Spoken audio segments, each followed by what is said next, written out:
Hey everyone, it's Robin, RS Island Crafts, and welcome to my studio. I have a reworked project for you guys this week. We recently made these little mini design boards, and we used our little binding strips, and we had our batting on it, and everything works out really great, but we made them with hot glue.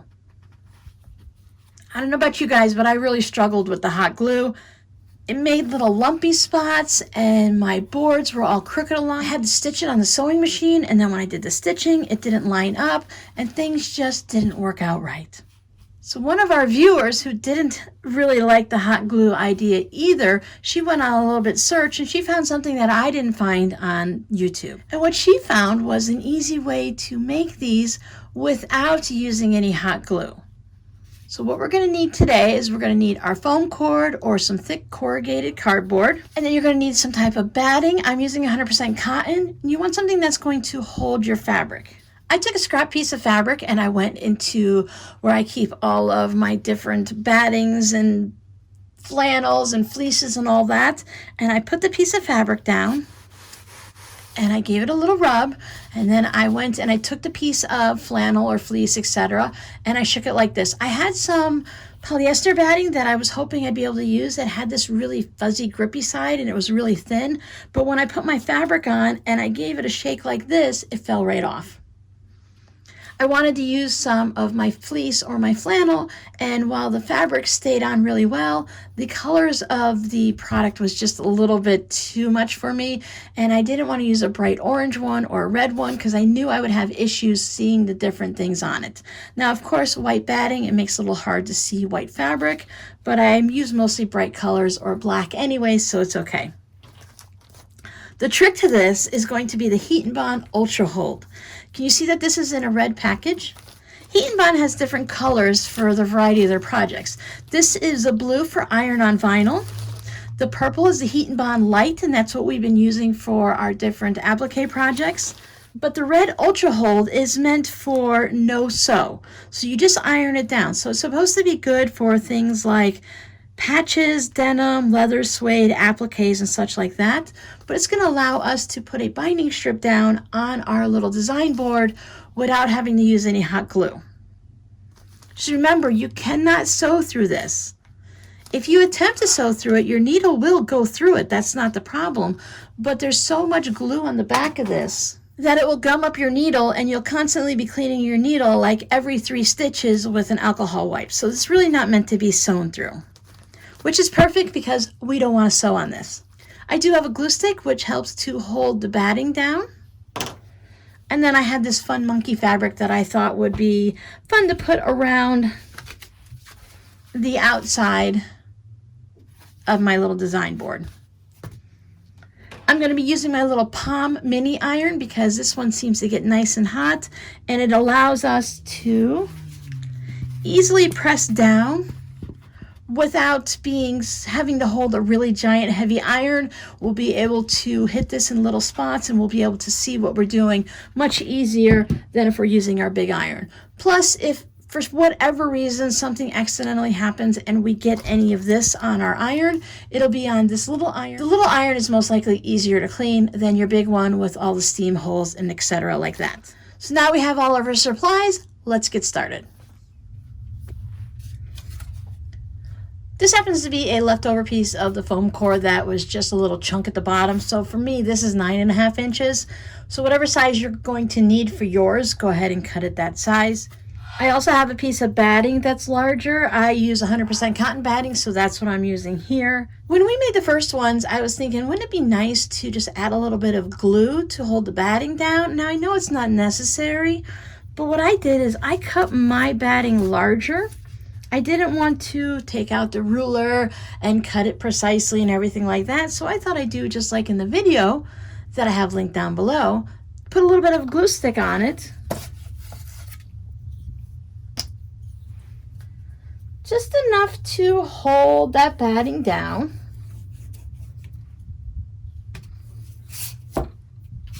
And just enough to make my glue stick flat at the top so that I don't have some weird point going on. Yes, that bothers me. We all have our own little quirks, right?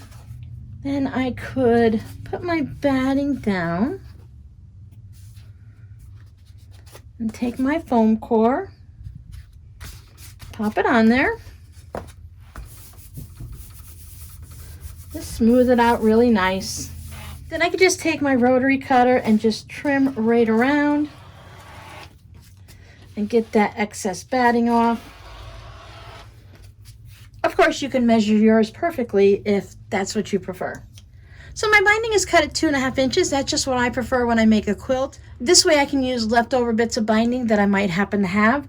You could take one of your flexible tape measures and just fit it over and see how much fabric you're going to need to cover up both sides to make you happy. Remember, we are going to fold our binding in half, and then I'm going to bring the 2 outer sides in so that I have a piece like this. I find that the 2.5 inches works really well for this. It covers up nicely, gives you a little bit of some wiggle room, and it just shows the fabric around just nicely without it being too wide, and yet it's still wide enough that you don't have to fight with it. Whatever width you use, when you have it to this point, just go ahead and measure it across the width, and that's the width you're going to want to cut your heat and bond. For the length of the binding, we're going to figure it out just like we would for a quilt. We're going to add up all 4 sides and then give yourself a little extra. We're going to be mitering the corners, so it takes a little bit extra there, and we want a little bit of an overlap, so we're going to need a little extra there. My block is only 9.5 inches square, so I should be able to get away with just using a width of fabric. If you needed to join your pieces, you can join them any way you'd like. I prefer to join them on the diagonal so it spreads out that bit of a seam here. If you butt your 2 pieces together, and when you bring them open, you're going to have, even if you put your fabric open, you're going to have a little bit of a lump directly in this spot, and when you fold it over, it's going to be on both sides. So it's going to give you that feeling like when we did the hot glue one and it overlapped and it had that extra bit of thickness here. If you put it on the diagonal, it spreads it out, so you have a little bit here and then you have a little bit on this side, so it all won't be in one spot. Of course, you can sew them together any way you want. It's going to work either way. I just like to do mine on the diagonal, as I would with my quilts, and that just spreads out that bit of a seam. Hopefully mine's going to be long enough and I won't need to join anything. When I do join my pieces, I go ahead and I press the seam open. Especially on something like this, it's not going through the wash or anything like that, but even when I do my quilt binding, I like to have my seam pressed open. It just, again, it lays everything nice and flat. Sorry, it's another beautiful day in Florida and everyone is racing up and down my road with their loud cars and their motorcycles, so I'll try to cut out as much as I can.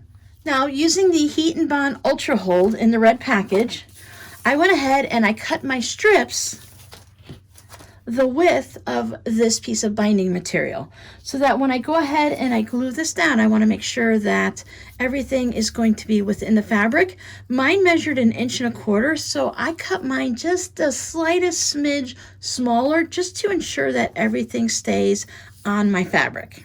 I had to cut 2 strips for mine. My package is 17 inches by 1 yard, so 17 inches wide by 1 yard long. So I went ahead and I cut my strips on the long. My binding is just past the 1 yard mark by a few inches, so I'll need 2 strips, and I won't need 2 full ones, so I'll just cut it off with the extra. And when I have any extra, I'll make sure I put it right back into this package. I'm going to actually close this with a piece of washi tape so that everything stays inside. I use Heat and Bond a lot, and I really don't want to mix my purple up with my red Ultra Hold. So while your needle in the sewing machine can go through this, it might only go through it once or twice. It's going to get super gummed up, and you're probably going to get really frustrated and possibly curse a lot. So I want to make sure everything stays in here so I can use this for a future project, but it doesn't get mixed up with any of my other ones. When I look at this, I cannot really tell the difference. Maybe it has a little bit more of a diamond pattern that I might be able to feel a little bit more. But as I'm crafting and just going through and doing my stuff, I probably won't notice. So it's best to keep these separate. Although they do stick together a little bit more like that. It's a little noisier. Just like in the video, I'm going to use the palm iron because that is a great idea and it's a lot easier than trying to put a huge iron. Plus, this is probably just my opinion and it might not be true, but I feel like this gets much hotter than my regular iron. So with my binding all folded to the center, Making sure I'm putting the glue side down. I'll start just a bit from the end. Maybe we'll go this way.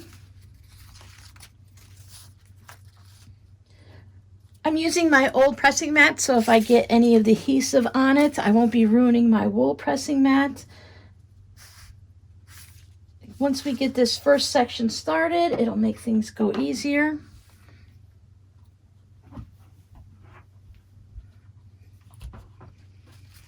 Just pull out a little bit. Remember, this gets very hot. Follow the directions on the package, but you shouldn't have to hold it for very long. Once you get it tacked down, if you feel that you needed to have it on longer, you can go back through and hit it with the iron again, just to make sure everything is adhered well. Remember, too much heat for too long of a time tends to cause issues with the glue on the heat and bonds. So there is my end. Now, since it's not a particular project that's really precise, and the fact that there is paper here, I could peel the paper up and overlap the next strip, but because of the type of project it is, I feel very comfortable just butting up the edge like that and having them touch. I'll get this one started, and then I can come through and just trim this off. Now, since I have extra length in my binding, I might not need all of it. We can just take this and just run it through real quick, just to make sure I hit all the spots. And then I want to let that cool down for a minute or so, because if we try to peel the paper off immediately, then we're going to probably peel off the glue at the same time and you won't have anything on your binding strip. Take my seam ripper and just make a little bit of a scratch in the paper, and that's going to allow me to easily peel this off. So for those of you that don't have fingernails and you don't want to sit here and pick at the edge, because if you pick at the edge, in this project, again, it's not that big of a deal, but if you get picking at the edge, you could also fray your fabric. There we go. Once you get it started, it should come off real easy, and you should be able to see the shininess. That is the glue on your binding strip. You can peel the whole thing, or you can peel it as you go. I'm going to go ahead and peel it as I go, just so I don't accidentally double stick myself somewhere and end up getting it stuck in the wrong spot. When I go to put this down, I want to center the board on the center of this. You can start right at the very beginning. You give yourself a little peek and then guess. If you're a little bit off, it's okay. It might just look a little bit uneven, but if you're the same unevenness all the way around and you have more fabric to the back than the front or vice versa, it'll all look the same all the way around and it'll be okay.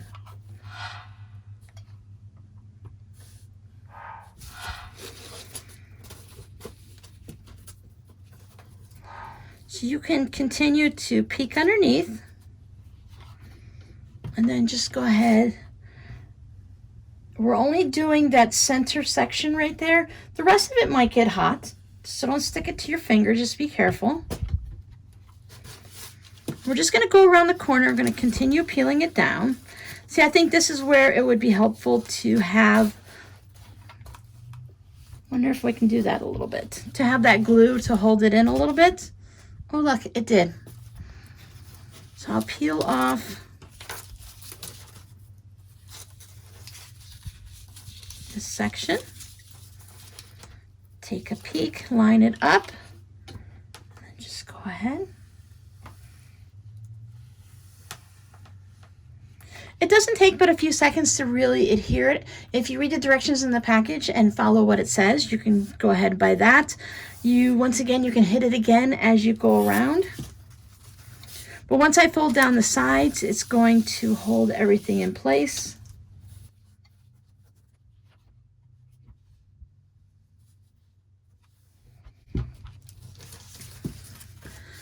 We'll just continue around. So, here's my papers tore. I heard that. There we go.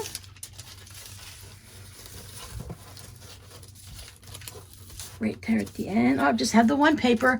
I still have that second one that I'll have to take off after when I get around the corner. If I don't have to remove all the paper for that one, I'd rather leave it attached.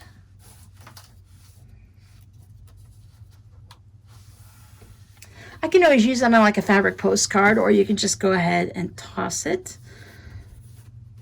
So let me adhere the last bit here. Now, if you want, you can fold your end over and have a nice, neat end. I'm not going to worry about it being a little, if it frays at the end, it frays at the end. It's not that big of a deal. I can always go back through and put a little patch on if I'm worried about it. So I'll just look and see where this is. Let it overlap just a little bit, an inch or so. Before I do anything, since I'm going to save this piece, I'm going to take it and I'm going to write Ultra Hold right on it. So when I put this into my fabric postcard, I'll know that this is probably better for a card rather than a postcard, or put it somewhere where I'm not going to sew through it, so that I know that's the type of piece on it. It's such a small piece, you can just toss it away. It's just a little bit of a scrap. So this piece I should be able to just easily peel up by grabbing it there. Bring it around. Make sure everybody's lined up nicely.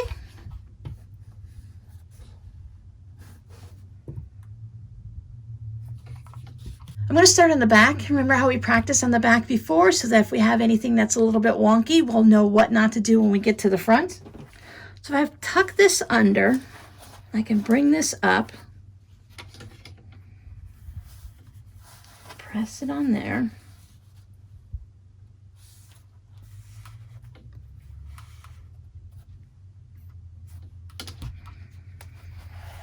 There's my corner. I'm going to miter my corner just like I would. I'll hold this down and I'll bring that over and line that all up. Just keep tucking this part underneath to stay out of my way.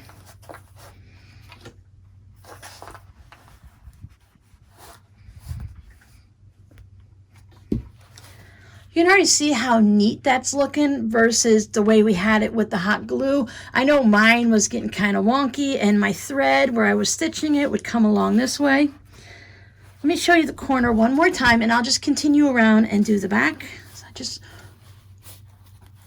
fold it up. It sticks to itself really well. And then bring it down. So I'm going to continue going around to the back, and then we'll flip it around to the front. So I tested, and if you're really quick and you're really careful and don't hold it down too long, you can go ahead and activate that glue from the glue stick. I would do it, of course, before you put the binding on, so you don't touch that with the hot iron, just to make sure everything is held in place. So here's my section where I have the ending bits that are hung over. On the back, you can see it's just folded over nice and neat. I'll go ahead and start here. I noticed that this section takes a little bit extra to hold it down because you're going through all of those layers.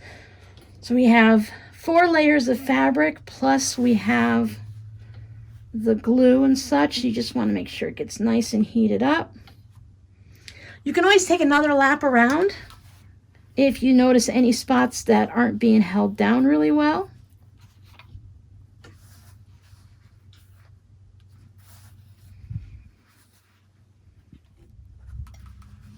Of course, you can do this with your big iron, no problem.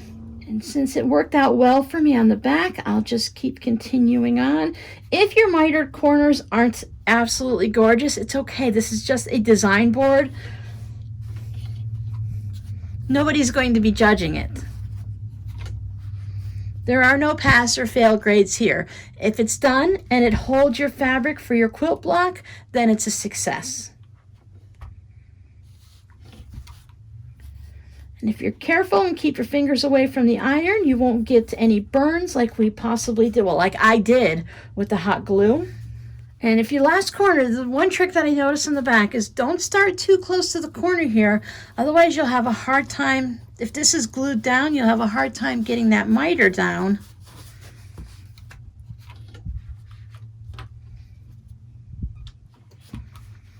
So everything is down.